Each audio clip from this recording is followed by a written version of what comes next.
evening, boys and girls, ladies, and gentlemen. Turn the lights down low and shut your faces as I wrap you in the cozy blanket of a story. A story as heartwarming and soft as a mother's kiss. Or is it? Shh! Once upon a time, there was a boat. Now, this wasn't just any boat, children. It was a ship full of friends, hundreds of friends, best friends, one and all. A veritable friendship it was. Get it? But it wouldn't be very ladylike of me if I didn't mention the most noteworthy friend on board, Hattie Hattington. Say hi to Hattie. Hattie was like king friend of Friendship Kingdom, best friend to one and all, and the walking definition of handsome gentleman. Now, one fine morning, Hattie and pals set out for a new, exciting adventure. What fantastic wonders would they discover this time? Perhaps they'd come across a scary ghost ship. Perhaps they'd find an island made entirely of candy. Perhaps they'd meet a band of scary, swashbuckling pirates and join forces to find an island made entirely of candy. Who knew? But it didn't matter. So long as they were together, there were smiles to be had and adventures to be shared. Now today 'twas a day like any other adventure-y day. Spirits were uncrushably high, everyone was singing and dancing and having a jolly time. When suddenly the ocean was all like surprise, and a huge, massive storm brewed out of nowhere. Whooshoo, whooshoo, whooshoo, boy, that was quick. Whooshoo, and there was thunder, boom, and the lightning, boom, and the wind, boom, whooshoo, and like that, it was over. Is everyone okay? Said Hattie. I don't know what I'd do if I lost even one of you, Hattie continued. But the eye of the storm is very misleading, children. Never turn your back on it because the ocean was all like, psych! And it came back even bigger this time, twice as big. As if Poseidon himself extended his hand in friendship and they spat in his mouth. Boy, he was pissed. He was mad. And the rain came down like a shower of bullets. And the floorboards were buckling and creaking and breaking, and pieces of their ship were raining down like shards of broken dreams. And then Reginald comes upstairs and he's all like, I say, gentlemen, I do believe we're in quite a spot of bother. And everyone else was like, really? What tipped you off, genius? And then Hattie was all like, hey, be nice. Huge giant waves thrashed the boat to and fro and to, carelessly sprinkling friend after friend into the cold, unforgiving abyss of the deep, dark ocean. Everyone was screaming like, help me! Splash! Splash! And there was this huge whale like, and made it super scary. And I think there was a shark. Yep, there he is. Oh God. And then Hattie was all like, hold on to your butts. Land ho! And bang, bang, bang, smash! A shipwreck, as foretold by their fate books of fate. And while it seems like the end, this is merely the beginning of another fantastic journey for the brave crew of the SS Friendship.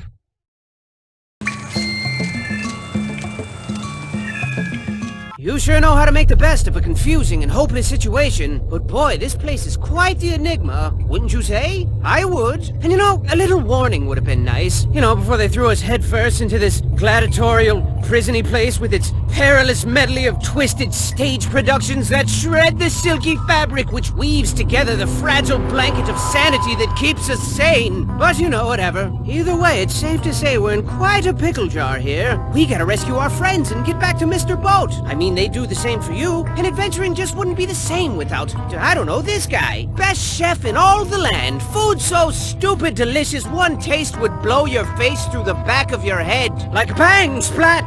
And who could forget this quirky fellow? You know, he owns a bat farm back home, and his lifelong dream is to breed a terrifying race of super bats. None of which makes any sense, of course, because he's absolutely terrified of bats. And this lovely lass always tells the best bedtime stories, hands down. Plus, she always smells like chocolate, so that's good. And then there's this guy, and this handsome fellow, and that thing. All your best friends imprisoned, and they don't like it very much because it's bad and horrible. And then there's Hattie, the best friend of all. Why did he stab us in the back and twist the blade? I mean, just this morning he gave everybody flowers and presents, and now he goes out of his way to hurt our feelings? Oh, I think not. You can't fool me. Hattie would never betray us. Betray us. Never! Something fishy's going on here, and I think I don't like it right now at all. It must have something to do with that scary, albeit fashionable hat. Sure looks evil. I mean, it's glowing red and stuff. Glowy red stuff is always bad. Everybody knows that. So what dangerous treats lie in store as we continue to unravel this treacherous sweater? I don't know, but use caution as you continue your gallant endeavor. Don't fail and die and stuff, cause it's all up to you now. What? Why did it do that? That was scary.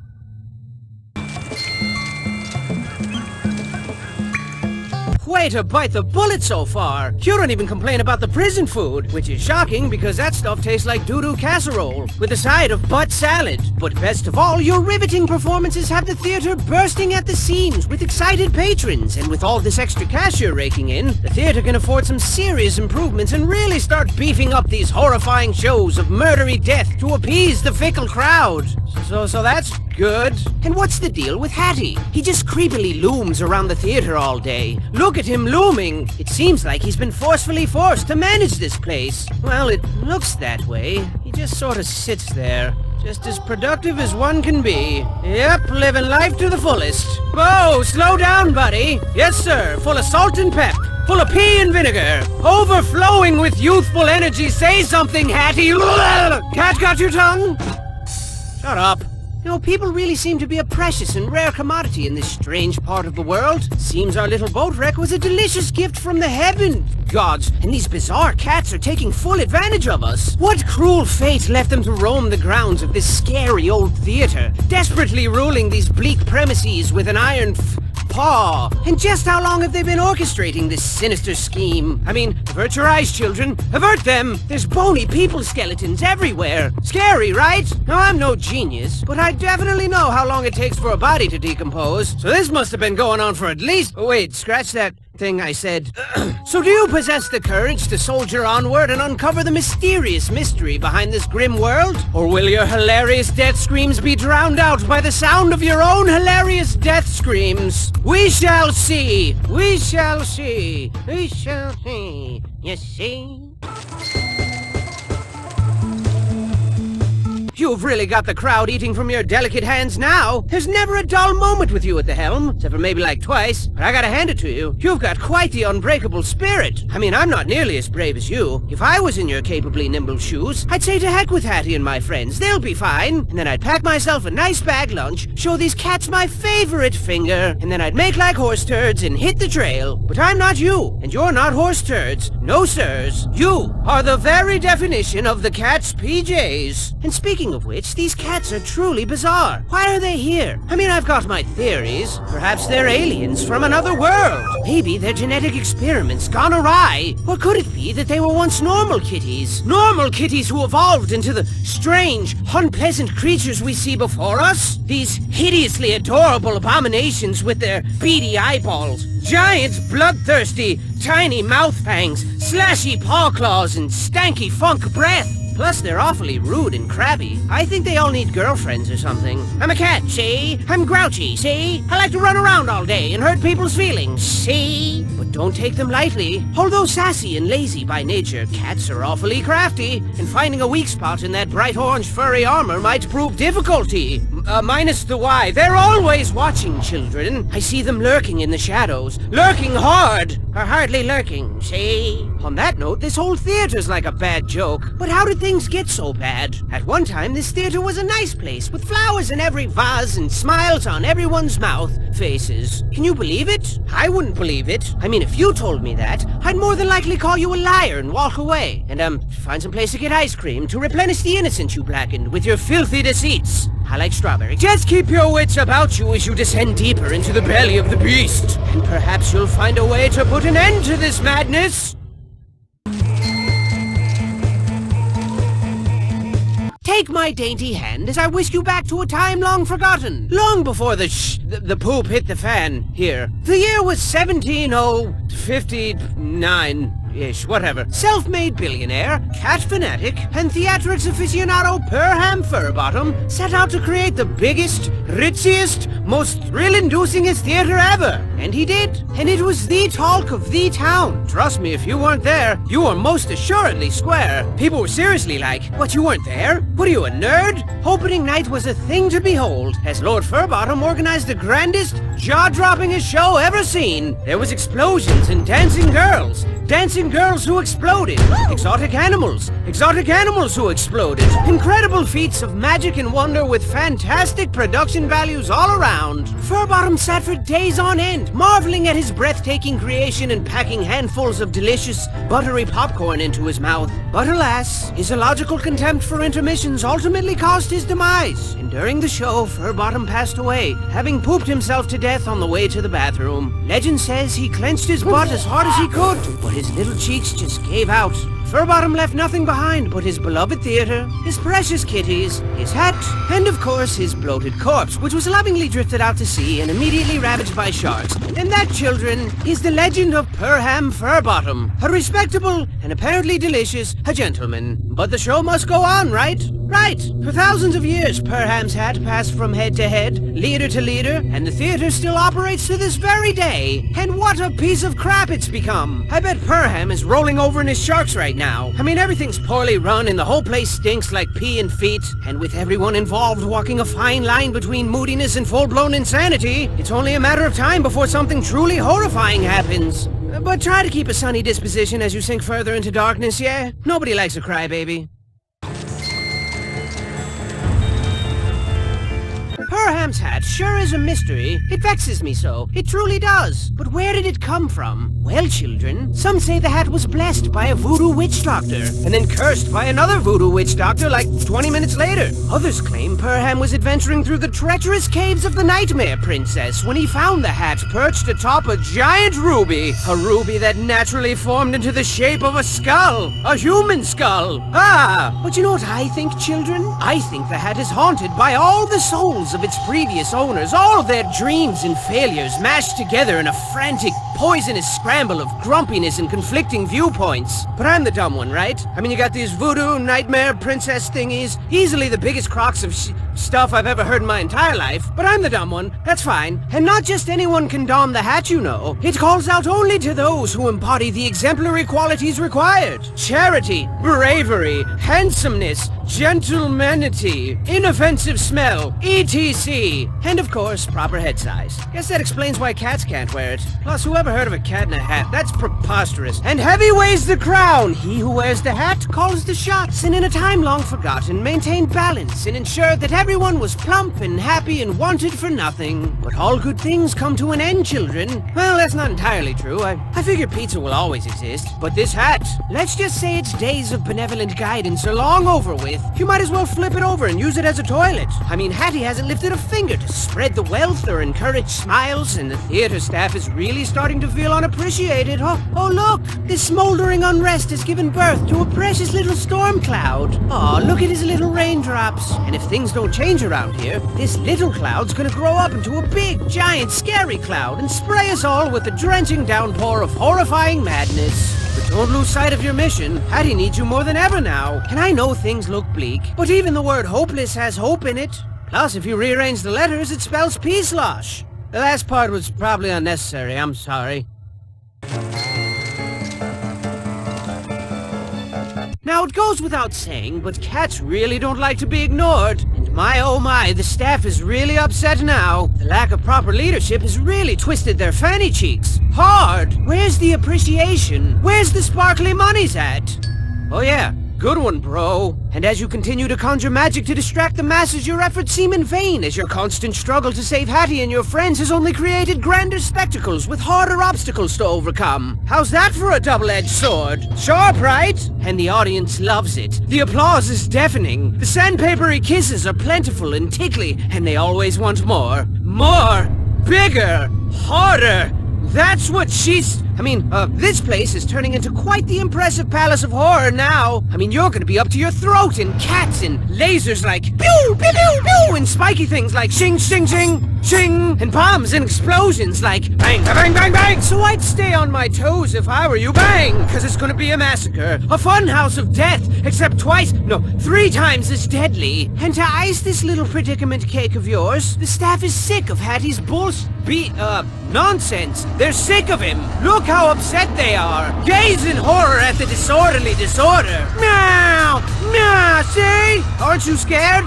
you should be. Bang, crash, crash, bang. Nah, kinda hard to do it justice with these little thingies, but trust me, it's terrible. Everyone's naked and rioting and pooping on the floor and clawing the expensive curtains. Come on, guys, they're expensive. Everything's going up in a horrifying blaze of chaos. Plus, the picnic was cancelled and I've kinda got a little headache coming on and it just never ends. But go forth and give it your all. I won't believe you fought and died for nothing. And perhaps, when it's all over, I'll meet you in the afterlife whilst perusing the Hall of Heroes, where the brave live forever. There's also a Hall of Losers and Failures. You don't want to end up there. Trust me, it's embarrassing.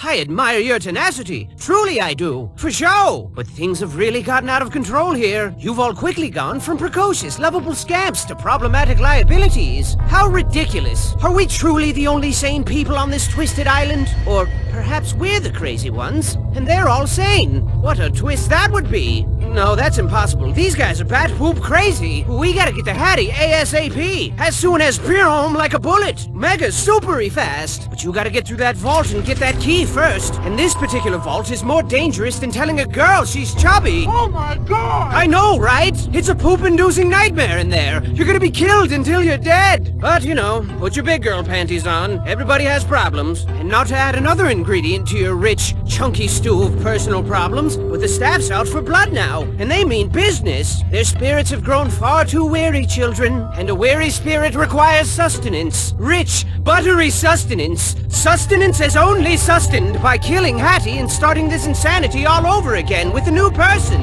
What a counterproductively futile charade this is. When will they shatter their shackles of ignorance to transcend the bane of their self-afflicted misery? When will they stop being stupid, crazy, dumb jerks? Everyone's kind of sick of it. But I guess there's no reasoning with madness. Or cats, for that matter. Seriously, try talking sense into a cat. They just stare at you with their lifeless, patronizing eyeballs for like a couple of seconds, and then they just walk away. And then you're like, don't turn your back on me. And they're like, nah. And then you're all like, and then they're all like, nah. But it is what it is, I guess. So are you ready for the most importantly important mission of your entire life? I hope so. It's time to show these guys they picked the wrong boat of friends to tangle with. Just hold on a little longer, homie. We're coming for you. It'd be nice if you could meet us halfway, but, you know, whatever. Nah!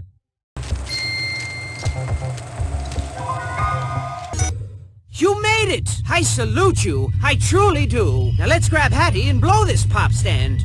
Hey, Hattie, stop messing around, buddy. Everyone's waiting for us. Something's very wrong here. Well, if you can't carry yourself, then we'll carry you for you.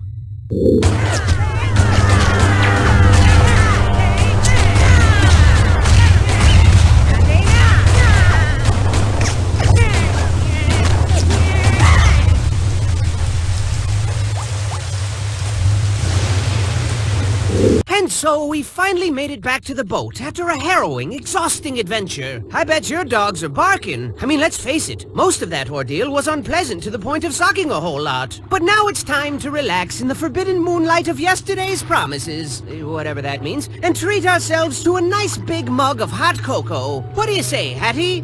But Hattie wasn't his normal jovial self anymore, children. He didn't say a word. He didn't even respond to hugs. Freaking hugs! He loves hugs. But he wasn't moving. He wasn't even blinking. Where's he gone to? Where?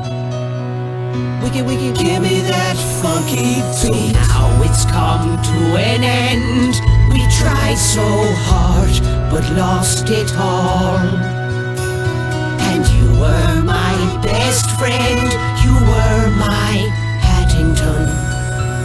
Hattington. And when you reached for help, we were too late to take your hand. But we're here now. You're the moon and we're your stars. And we're here for you as you fade into the dark. Fade into the dark. I love you, Hattie. So your best friend's a vegetable now. Blah, blah, blah. But you know what they say? When life gives you potatoes, you make potato salad. And I got just the recipe. Hit it! Buckle your pants, buckle your pants. Pull up your socks and dance. Buckle your pants. Buckle your pants. Buckle your pants, buckle your pants. Hey, I said dance. Buckle your pants. Buckle your pants. Ladies, buckle your pants. Gentlemen, buckle your pants. Boys and girls of all ages, buckle your pants or they might fall down. Hey you, buckle your pants. Yes you, buckle your pants. Everybody, buckle your pants. But if you don't want to, no, that's fine. Buckle your pants, buckle your pants, buckle your pants, or your pants will fall to the ground. Buckle your pants, just buckle them, babies, nice and tight, please. Buckle your pants, buckle your pants, buckle your pants, buckle your pants, buckle your pants, buckle your pants, buckle your pants, buckle your pants, buckle your pants, buckle your pants, buckle your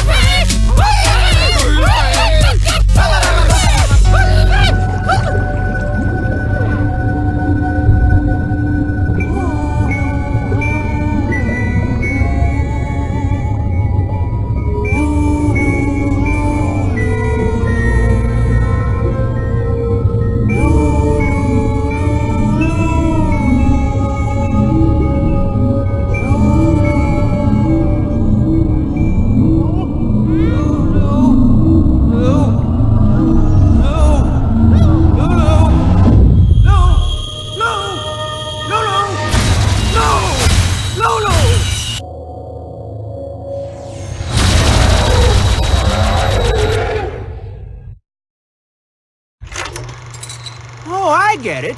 Because of the... Yes. It all makes sense now.